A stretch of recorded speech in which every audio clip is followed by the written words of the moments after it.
네, 21대 국회 첫 국감 마무리 단계에 접어들고 있습니다. 특히 오늘은 법사위 종합감사에 추미애 법무부 장관 출석해서 관심이 좀 높은데요.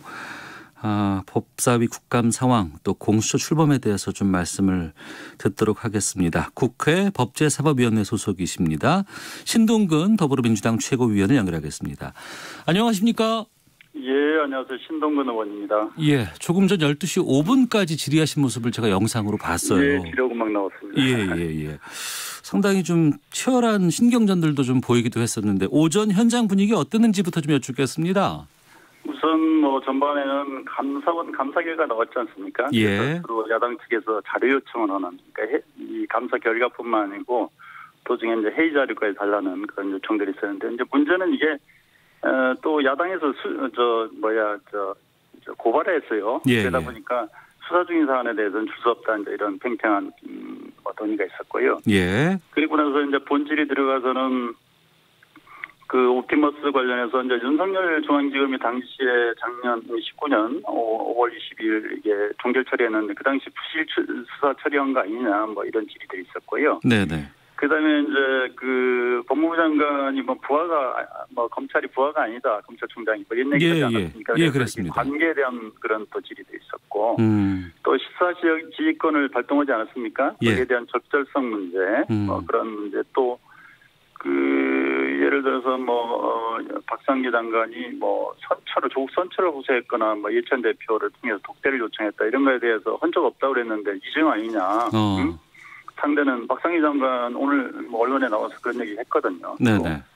그다음에 방상훈, 홍석현 회장과 부적절한 만남에서 감찰해야 되는 거 아니냐. 그다음에 정치 검찰 아니냐, 검찰 개혁해야 되는 과제, 또 향후 비리 검사에 대한 검찰 게이트 아니냐, 이런 여러 가지 쟁점들이 오늘 논의됐습니다. 네, 대부분이 이제 지난 22일에 있었던 대검찰청 국감에서 윤석열 총장의 발언에 대해서 추미애 법무부 장관에게 확인하고 의견을 묻는 질의들이 좀 많았었습니다. 네, 대체적으로 그랬습니다. 특히 그 수사지휘권 발동에 대해서도 좀 여러 가지 입장을 밝혔고 적법하다 이렇게 얘기를 했는데 어떻게 보셨습니까? 그러니까 이제 두 가지 문제 아니겠습니까? 하나는 이제 가족 문제에 대해서는 어쨌든 당시에도 가족 관련해서 위법 사항이 있으면 본인은 예를 들어서 사퇴하겠다 이렇게 얘기했습니다만은, 그럼 위법이 없다라는 얘기를 한 것이기 때문에 좀 부적절하죠. 수사의 가이드라인을 준 것이기 때문에. 네. 그래서 가족 문제에 대해서는 본인이 개입할 수 없잖아요, 그죠? 그리고 또 하나는 이제 이 향응이라든지 아니면 정치인들에 대한 그 수사 부분이 이게 이제 편파적으로 되거나 또 수사 과정 보고 과정에서 좀 누락된 부분들이 있고, 예. 근데 이런 부분들 때문에 이제 어쨌든 간에 수사지휘권 한 것은 바람직했다, 이렇게 얘기를 하더라고요, 주 장관은. 네. 그리고 지난번에 그 언론에서는 참 많이 보도가 되지는 않았었는데 그 중앙일보 사주를 그러니까 그 언론사 사주를 윤 총장이 만났다, 이런 의혹들에 대해서 이제 윤 총장은 확인할 수 없다, 이렇게 얘기를 했었거든요. 네. 여기에서 오전 질의에서 감찰 진행 중이다라는 얘기도 나왔다면서요? 아니, 감찰 진행 중인 게 아니고 이제 김진애 의원이 이거 감찰해야 되는 거 아니냐, 그러니까 감찰 필요한 것 같다, 이렇게 얘기를 했죠. 예. 그 부분은 어떻게 들으셨습니까?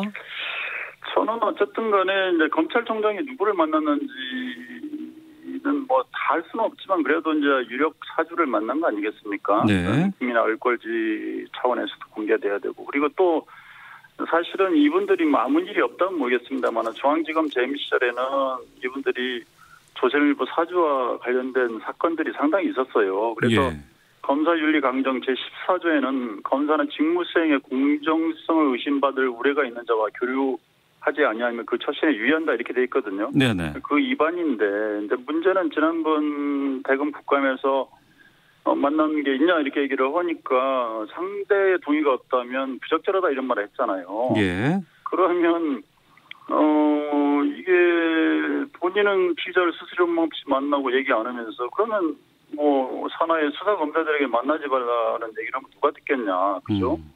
그런 얘기고, 또 이게 설령 사적으로 만남이다 하더라도 이게 공직자 처신으로서는 가벼운 거 아니냐. 네. 그러면 뭐 말하자면 밤에 정치하는 것도 아니고 그러면 이런 문제가 제기되면 저는 당연히 이런 어떤 피의자를 만난 건 아니었지만 부적절하게 판단된다면 주의하겠다는데 이 정도 답변을 하는 게 저는 맞는 게 아닌가요? 네. 그렇게 봅니다. 예, 알겠습니다. 오늘 그 국민의힘 쪽에서는 추 장관의 인사권 남용 문제라든가 이 수사지휘권 남용 등에 대해서 여러 가지 좀 질타들이 좀 계속됐다고 하는데 그쪽의 분위기는 어땠어요? 예, 야당들은 검찰 법무장관의 검찰 수사권 지위가 너무 남용되는 거 아니냐. 네. 그다음에 또 구체적 지휘를 한 거 아니냐 이런 얘기들에 대해서 했는데 그 부분에 대해서는 아까도 말씀드린 것처럼 추 장관은 그게 옳다 그르다를 떠나서 불가피했다 이제 이런 식으로 얘기를 했죠. 예.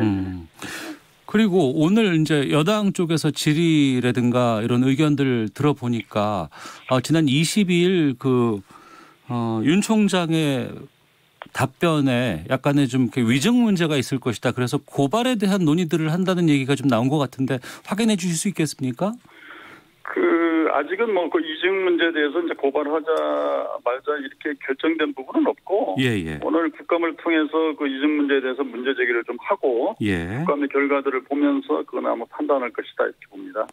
알겠습니다. 왜냐하면 추미애 장관에 대해서도 야당에서 고발을 해놨거든요. 네. 그런 측면들이 있습니다. 예. 지금 가장 이번 국감에서 뜨거운 이슈로 떠올랐던 이 라임 옵티머스 사태와 관련해서 국민의힘 쪽에서는 특검 계속 주장하고 있는 상황입니다. 게다가 특검 촉구하는 릴레이 철회 규탄 대회를 열겠다고도 지금 하는데 민주당은 이 특검 요구에 대해서 어떻게 대응하실 계획이신지요?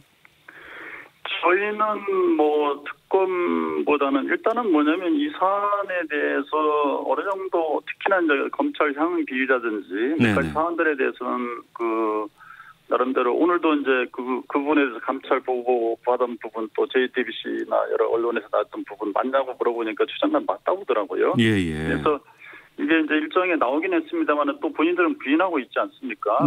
수사가 진행되고 그래서 지금은 우리 특검이라 하면 보통은 검찰 수사를 하고 나서 그게 미진하거나 정치적으로 편향된 수사가 있을 때 특검을 하는 거거든요.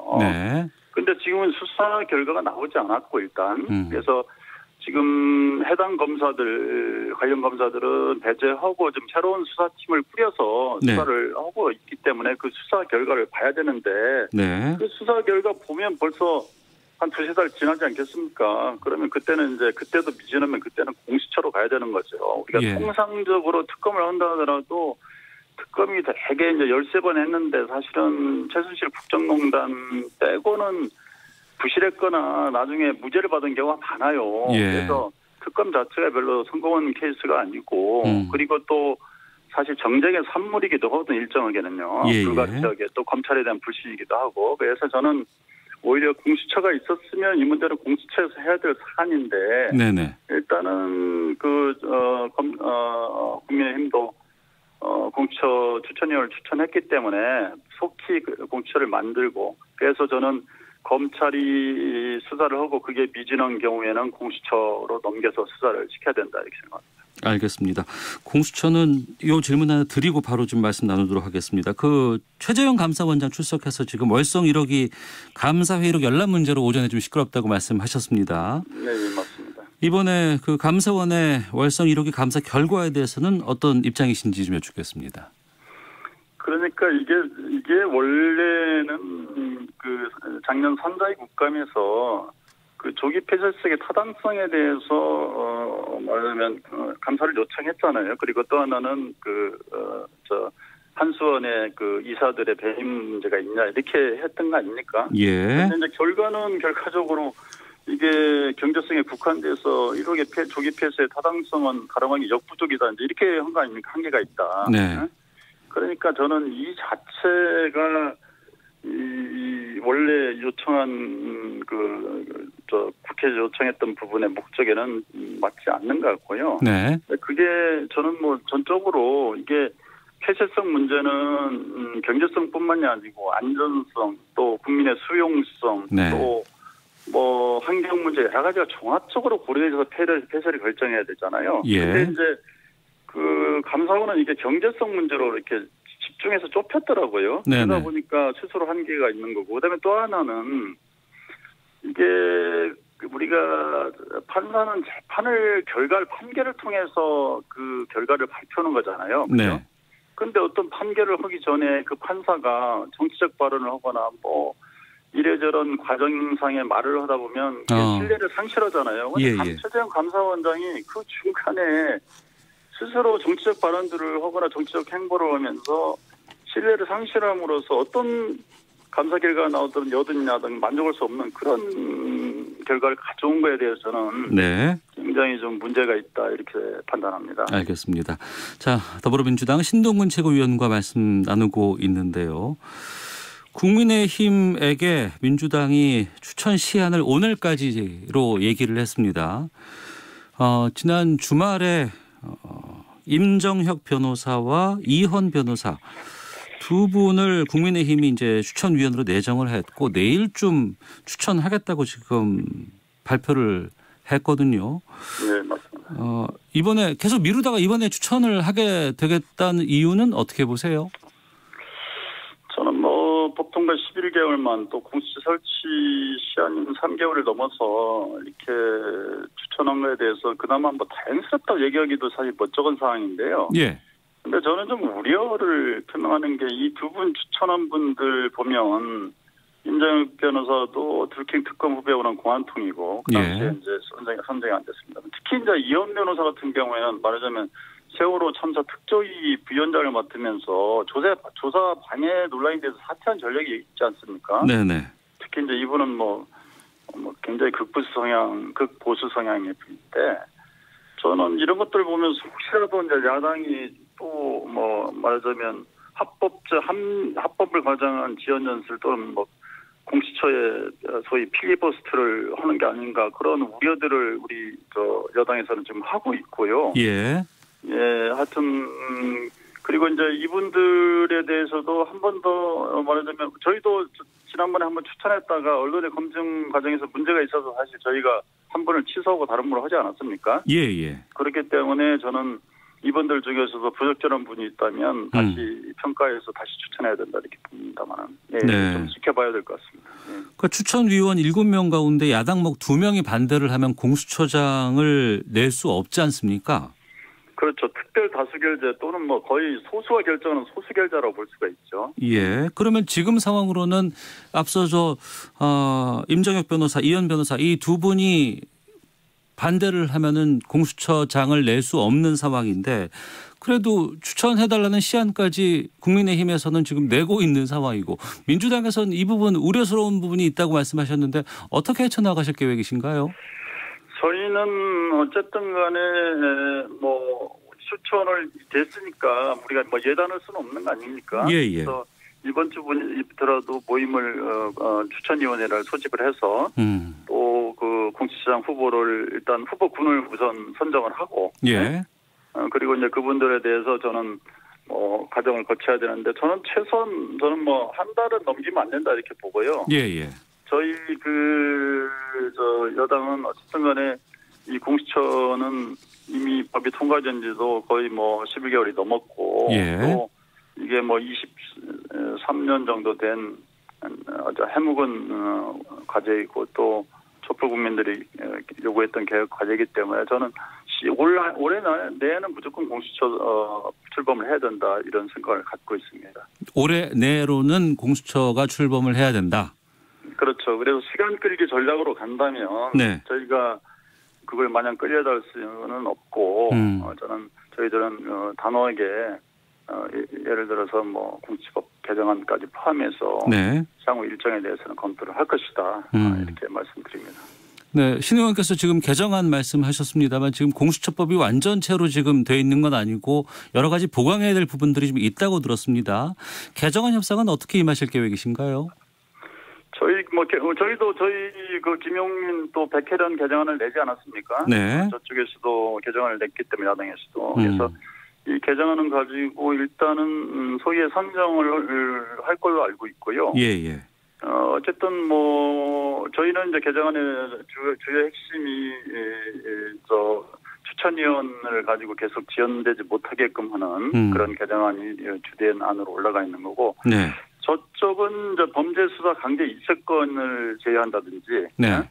또 불기소 결정 불복할 수 있는 재정 신청권 삭제라든지 이런 내용들이 주요한 것 같아요. 근데 이제 저희들은 이건 공수처법 취지에 맞지 않는 말하자면 공수처를 전륜발이로 만들려는 그런 의도에 의한 개정안이기 때문에 절대 받아들일 수가 없다 이렇게 말씀을 드리겠습니다. 네, 이 개정안 내용 협상에도 상당히 오랜 시간이 필요할 것으로 보입니다. 협상 잘 이루어지지 않는다 그러면 민주당 단독으로도 출범시킬 의지가 있으신지요?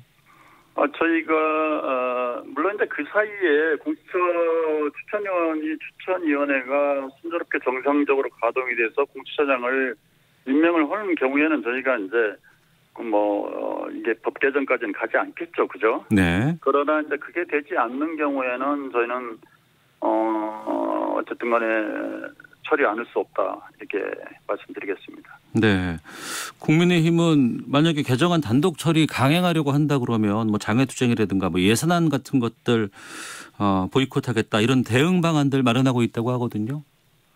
근데 저는 그건 국민의힘의 자유겠습니다만은 예. 저는 장애투쟁을 통해서 국민의힘이 얻을 수 있는 게 무엇인지 의문이고요. 예. 한교안 대표 시절에도 미통당 당시에 대규모 장애투쟁에 나섰지만 아스팔트 극우정당에는 5명밖에 없었다고 보고요. 예. 김종인 비대체제에 들어와서는 과거 투쟁 방식과 달라서 원내 투쟁하겠다고 하지 않았습니까? 네. 스스로 장애에 나간다면 저는 미통당으로 스스로 복귀하는 거다, 회개하는 거다 이렇게 보고요. 그다음에 또 하나는 예산안은 본인들이 거부하면 12월 5일인가요? 지나가면 이건 그냥 원하는 대로 통과되는 겁니다. 과반수가 통과시키면. 그렇기 때문에 그건 힘이 전혀 못 된다. 보이콧을 할 수 있는. 그렇게 봅니다. 알겠습니다. 21대 국회 첫 국정감사 이제 거의 마무리되고 있습니다. 여러 가지 이슈들도 있었고 또 공방도 좀 많았는데요. 국감 어떻게 평가하시는지 좀 여쭙겠습니다. 저희 당은 초기에는 이제 민생 국감, 정책 국감을 가자고 했습니다만은 야당의 무차별한 정치 공세로 결국은 정쟁 국감이 되지 않았나 그래서 국민에게 좀 송구스럽게 생각을 하고요. 예. 특히 이제 우리 법사위 국감은 검찰 비리 게이트라든지 이런 부분들이 해소가 됐어야 되는데 네. 오히려 사실은 윤석열 총장 개인의 어떤 태도와 정치적 발언에 모든 게 집중되면서 오히려 주객이 전도된 느낌이 들었고요. 네. 그런 부분들 있습니다만은 마지막까지 민생 정책 국가하며 성과가 나도록 최대한 노력하겠습니다. 예, 알겠습니다. 오늘 말씀 여기까지 듣도록 하겠습니다. 고맙습니다. 예, 감사합니다. 네, 지금까지 국회 법제사법위원회 소속입니다. 더불어민주당 신동근 최고위원 연결해서 말씀 나눠봤습니다.